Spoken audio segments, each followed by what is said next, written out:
आज बृहस्पतिवार की व्रत कथा कहेंगे। इस व्रत को करने से समस्त इच्छाएं पूर्ण होती हैं और बृहस्पतिवार महाराज प्रसन्न होते हैं। धन विद्या पुत्र तथा मनोवांछित फल की प्राप्ति होती है। परिवार में सुख तथा शांति रहती है। इसलिए यह व्रत सर्वश्रेष्ठ और अति फलदायक है। इस व्रत में केले का पूजन ही करें।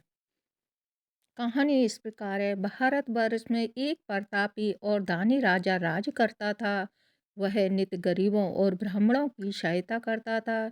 यह बात उसकी रानी को अच्छी नहीं लगती थी। वह न ही गरीबों को दान देती, न ही भगवान का पूजन करती थी और राजा को भी दान देने से मना किया करती थी।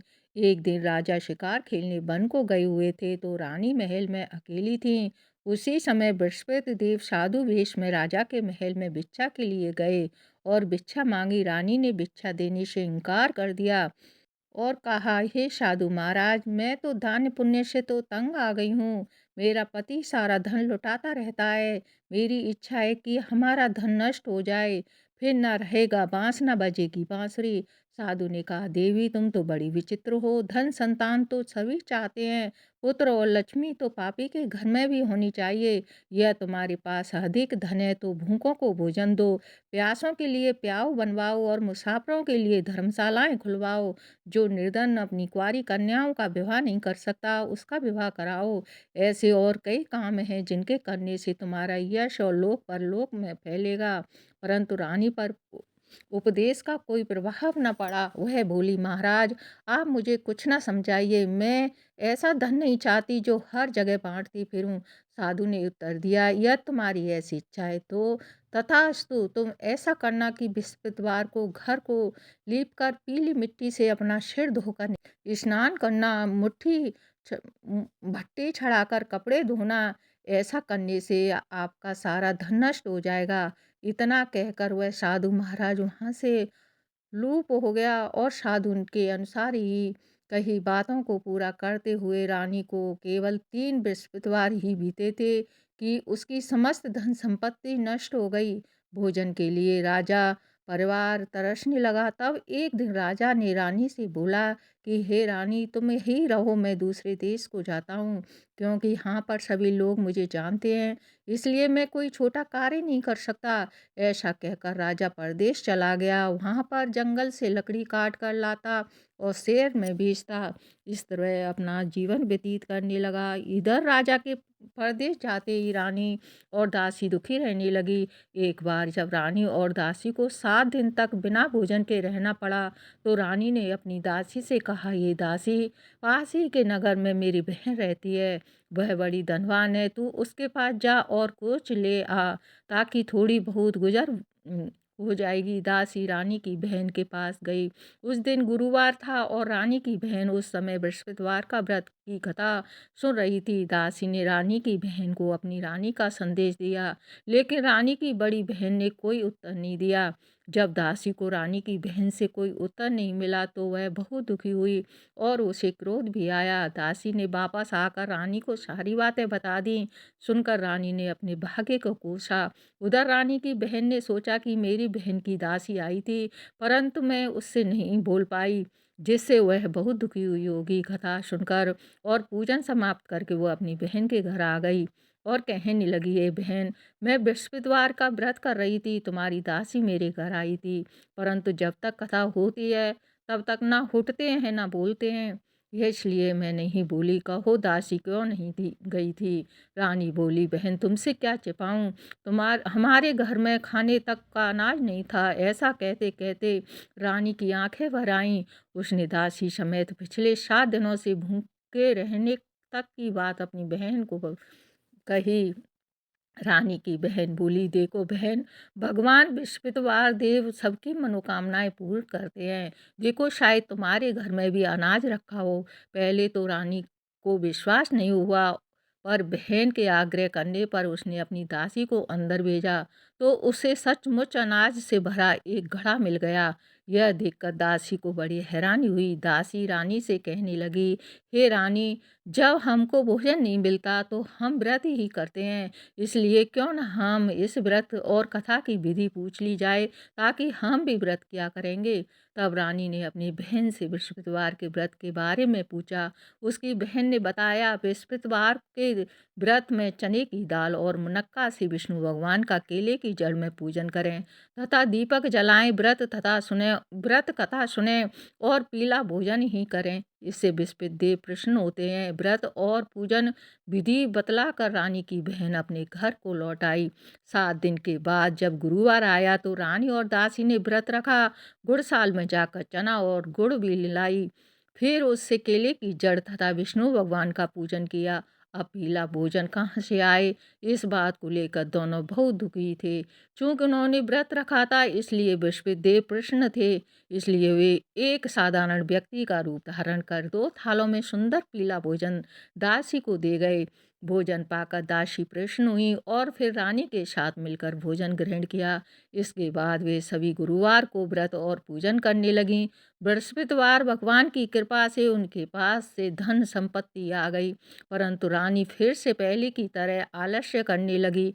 तब दासी बोली, देखो रानी, तुम पहले भी इस प्रकार आलस्य करती थी। तुम्हें धन रखने में कष्ट होता था, इस कारण सभी धन नष्ट हो गया।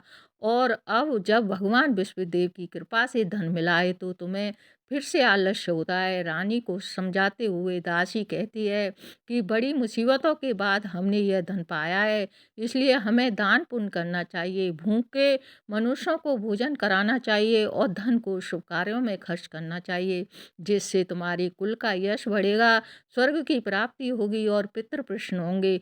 दासी की बात मानकर रानी अपना धन शुभ कार्यों में खर्च करने लगी, जिससे पूरे नगर में उसका यश फैलने लगा। बृहस्पतिवार व्रत कथा के बाद श्रद्धा के साथ आरती की जानी चाहिए। इसके बाद प्रसाद बांटकर उसे ग्रहण करना चाहिए। एक दिन राजा दुखी होकर जंगल में एक पेड़ के नीचे आसन जमा कर बैठ गया और अपनी दशा को याद करके व्याकुल होने लगा। बृहस्पतिवार का दिन था। एकाएक उसने देखा कि निर्जल वन में एक साधु प्रकट हुए। वह साधु भेष में स्वयं बृहस्पति देवता थे। लकड़हारे के सामने आकर बोले, हे लकड़हारे, इस सुनसान जंगल में तू चिंता मगन क्यों बैठा है? लकड़हारे ने दोनों हाथ जोड़कर प्रणाम किया और उत्तर दिया, महात्मा, आप सब कुछ जानते हो, मैं क्या कहूँ? यह कहकर रोने लगा और साधु को अपनी आत्मकथा सुनाई। महात्मा जी ने कहा, तुम्हारी स्त्री ने बृहस्पति के दिन बृहस्पति भगवान का निरादर किया था। इसके कारण रुष्ट होकर उन्होंने तुम्हारी यह दशा कर दी। अब तुम चिंता को दूर करके मेरे कहने पर चलो तो तुम्हारे सब कष्ट दूर हो जाएंगे और भगवान पहले से भी अधिक संपत्ति देंगे। तुम बृहस्पतिवार के दिन कथा किया करो तो 2 पैसे के चने मुनक्का लाकर उसका प्रसाद बनाओ और शुद्ध जल से लोटे में शक्कर मिलाकर अमृत तैयार करो। कथा के पश्चात अपने सारे परिवार और सुनने वाले प्रेमियों में अमृत व प्रसाद बांटकर आप भी ग्रहण करें। ऐसा करने से भगवान तुम्हारी सब मनोकामनाएं पूरी करेंगे। साधु के ऐसे वचन सुनकर लकड़हारा बोला, हे प्रभु, मुझे लकड़ी बेचकर इतना पैसा नहीं मिलता जिससे भोजन के उपरांत कुछ बचा सकूं। मैंने रात्रि में अपनी रानी को व्याकुल देखा है। मेरे पास तो कुछ भी नहीं है जिससे मैं उसकी खबर मंगा सकूं। साधु ने कहा, हे लकड़हारे, तुम किसी बात की चिंता मत करो। बृहस्पतिवार के दिन तुम रोजाना की तरह लकड़ियां लेकर शहर को जाओ। तुमको रोज से दुगना धन प्राप्त होगा, जिससे तुम भली भांति भोजन कर लोगे तथा बृहस्पति देव की पूजा का सामान भी आ जाएगा। इतना कहकर साधु अंतर्ध्यान हो गए। धीरे धीरे समय व्यतीत होने पर भी फिर वही बृहस्पतिवार का दिन आया। लकड़हारा जंगल से लकड़ी काट कर किसी शहर में बेचने गया। उसे उस दिन से अधिक पैसा मिला। राजा ने चना गुड़ आदि लाकर गुरुवार का व्रत किया। उस दिन से उसके सभी कलेश दूर हुए। परंतु जब दोबारा गुरुवार का दिन आया तो बृहस्पतिवार का व्रत करना भूल गया। इस कारण बृहस्पति भगवान नाराज हो गए। उस दिन उस नगर के राजा ने विशाल यज्ञ का आयोजन किया तथा शहर में यह घोषणा करा दी कि कोई भी मनुष्य अपने घर में भोजन ना बनाए, ना आग जलावे, समस्त जनता मेरे यहाँ भोजन करने आवे। इस आज्ञा को जो ना मानेगा उसे फांसी की सजा दी जाएगी। इस तरह की घोषणा संपूर्ण नगर में करवा दी गई। राजा की आज्ञा अनुसार शहर के सभी लोग भोजन करने गए, लेकिन लकड़हारा कुछ दूर से पहुंचा, इसलिए राजा उसको अपने साथ घर ले गए और ले जाकर भोजन करा रहे थे, तो रानी की दृष्टि उस कुटी पर पड़ी जिस पर उसका हार लटका हुआ था। वह वहां दिखाई नहीं दिया। रानी ने निश्चय किया कि मेरा हार इस मनुष्य ने चुरा लिया है। उसी समय सिपाहियों को बुलाकर उसको कारागार में डाल दिया।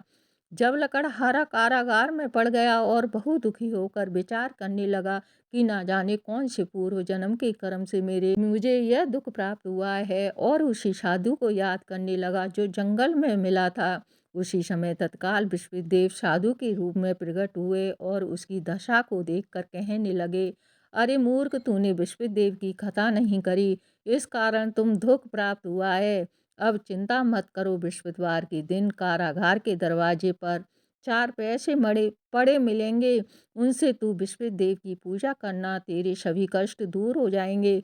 विश्वदेव के दिन उसे 4 पैसे पड़े मिले। लकड़हारे ने कथा कही। उसी रात्रि को विश्वदेव ने उस नगर के राजा को स्वप्न में कहा, ये राजा, तुमने जिस आदमी को कारागार में बंद कर दिया है वह निर्दोष है, वह राजा है, उसे छोड़ देना। रानी का हार उसी कुटी पर लटका हुआ है। अगर तू ऐसा नहीं करेगा तो मैं तेरे राज्य को नष्ट कर दूंगा। इस तरह रात्रि के स्वप्न को देखकर राजा प्रातः काल उठा और खुटी पर हाथ देखकर लकड़हारे को बुलाकर क्षमा मांगी तथा लकड़हारे को योग्य सुंदर वस्त्र आभूषण देकर विदा कर दिया। विश्वदेव की आज्ञा अनुसार लकड़हारा अपने नगर को चल दिया। राजा जब नगर के निकट पहुंचा तो उसे बड़ा आश्चर्य हुआ। नगर में पहले से अधिक बाग, तालाब, कुएं तथा बहुत सी धर्मशाला, मंदिर आदि बने गए हैं। राजा ने पूछा, यह किसका बाग और धर्मशाला है? तब नगर के सब कहने लगे कि यह सब रानी और बांदी के हैं। तो राजा को आश्चर्य हुआ और गुस्सा भी आया। जब रानी ने यह खबर सुनी कि राजा आ रहे हैं, तो उन्होंने बांदी से कहा कि ये दासी, देख राजा हमको कितनी बुरी हालत में छोड़ गए थे। हमारी ऐसी हालत देखकर वह लौट ना जाए, इसलिए तू दरवाजे पर खड़ी हो जा। आज्ञा अनुसार दासी दरवाजे पर खड़ी हो गई। राजा आए तो उन्हें अपने साथ लिवा लाई। तब राजा ने क्रोध करके अपनी रानी से पूछा कि यह धन तुम्हें कैसे प्राप्त हुआ है? तब उन्होंने कहा, हमें यह सब धन विश्वदेव के इस व्रत के प्रभाव से प्राप्त हुआ है। राजा ने निश्चय किया कि 7 रोज बाद तो सभी बृहस्पतिवार का पूजन करते हैं, परंतु मैं प्रतिदिन 3 दिन में 3 बार कहानी तथा रोज व्रत किया करूँगा। अब हर समय राजा के दुपट्टे में चने की दाल बंधी रहती थी तथा दिन में 3 बार कहानी कहता। एक रोज राजा ने विचार किया कि चलो अपनी बहन के यहाँ हो आवें। इस तरह निश्चय कर राजा घोड़े पर सवार हो अपनी बहन के यहाँ को चलने लगा। मार्ग में उसने देखा कि कुछ आदमी एक मुर्दे को लिए जा रहे हैं। उन्हें रोककर राजा कहने लगा, अरे भैया, मेरी बृहस्पतिवार की कथा सुन लो। वे बोले, लो, हमारा तो आदमी मर गया है, इसको अपनी कथा की पड़ी है। परंतु कुछ आदमी बोले, अच्छा कहो, हम तुम्हारी कथा भी सुनेंगे। राजा ने दाल निकाली और जब कथा आदि हुई तो कि मृदा हिलने लग गया, और जब कथा समाप्त हो गई तो राम राम करके मनुष्य उठ खड़ा हो गया। आगे मार्ग में उसे एक किसान खेत में हल चलाता मिला। राजा ने उसे देखा और उससे बोला, अरे भैया, तुम मेरी बृहस्पतिवार की कथा सुन लो। किसान बोला, जब तक मैं तेरी कथा सुनूंगा तब तक 4 अरैया जोत लूंगा। जा अपनी कथा किसी और को ही सुनाना। इस तरह राजा आगे चलने लगा। राजा के हटते ही बैल पछाड़ खा कर के गिर गए तथा किसान के पेट में बड़ी जोर से दर्द होने लगा। उस समय उसकी माँ रोटी लेकर आई। उसने जब यह देखा तो अपने पुत्र से सब हाल पूछा और बेटे ने सभी हाल कह दिया। तो बुढ़िया दौड़ी दौड़ी उस घुड़सवार के पास गई और उससे बोली कि मैं तेरी कथा सुनूंगी, तू अपनी कथा मेरे खेत पर ही चलकर ही करना। राजा ने बुढ़िया के खेत पर ही जाकर कथा कही। इसके सुनते ही वह बैल उठ खड़े हुए तथा किसान के पेट का दर्द भी बंद हो गया। राजा अपनी बहन के घर पहुंच गया। बहन ने भाई की खूब मेहमानी की। दूसरे रोज प्रातःकाल जगा तो वहां देखने लगा कि सब लोग भोजन कर रहे हैं। राजा ने अपनी बहन से कहा, ऐसा कोई मनुष्य है जिसने भोजन न किया हो? मेरी बृहस्पतिवार की कथा सुन ले। बहन बोली, हे भैया, यह देश ऐसा ही है कि पहले यहाँ लोग भोजन करते हैं, बाद में अन्य काम करते हैं। अगर कोई पड़ोस में हो तो देख आऊं। वह ऐसा कहकर देखने चली गई, परंतु उसे कोई ऐसा व्यक्ति नहीं मिला जिसने भोजन न किया हो। अतः एक कुम्हार के घर गई, जिसका लड़का बीमार था। उसने मालूम हुआ कि उनके यहाँ 3 रोज से किसी ने खाना नहीं खाया है। रानी ने अपने भाई की कथा सुनने के लिए कुमार से कहा। वह तैयार हो गया। राजा ने जाकर बृहस्पतिवार की कथा कही। उसको सुनकर उसका लड़का ठीक हो गया। अब तो राजा की प्रशंसा होने लगी। एक रोज राजा ने अपनी बहन से कहा कि हे बहन, हम अपने घर को जाएंगे, तुम भी तैयार हो जाओ। राजा की बहन ने अपनी सास से कहा। सास ने कहा, हाँ चली जा, परंतु अपने लड़कों को मत ले जाना, क्योंकि तेरे भाई के कोई औलाद नहीं है। बहन ने अपनी भाभी भैया से कहा तो भैया से भाई बहन ने अपने भाई से कहा, हे भाई, मैं तो चलूंगी पर कोई बालक नहीं जाएगा। राजा बोला, जब कोई बालक ही नहीं चलेगा तो तुम ही क्या करोगी। बड़े दुखी मन से राजा अपने नगर को लौट आया। राजा ने अपनी रानी से कहा, हम निर्वंशी राजा हैं, हमारा मुंह देखने का धर्म नहीं है, और कुछ भोजनादि नहीं किया। रानी बोली, हे प्रभु, बृहस्पतिवार देव ने हमें सब कुछ दिया है, वह हमें औलाद अवश्य देंगे। उसी रात को बृहस्पति देव ने राजा से स्वप्न में कहा, हे राजा, उठ, सभी सोच त्याग दे, तेरी रानी गर्भ से है। राजा की यह बात सुनकर बड़ी खुशी हुई। 9वें महीने में उसके गर्भ से एक सुंदर पुत्र पैदा हुआ। तब राजा बोला, हे रानी, स्त्री बिना भोजन के तो रह सकती है, पर बिना कहे नहीं रह सकती। जब मेरी बहन आवे तो तुम उससे कुछ मत कहना। रानी ने सुनकर हाँ कर दिया। तब राजा की बहन ने यह शुभ समाचार सुना तो वह बहुत खुश हुई तथा बधाई लेकर अपने भाई के यहाँ आई। तभी रानी ने कहा, घोड़ा चढ़कर तो नहीं आई कि गधा चढ़ी आई है।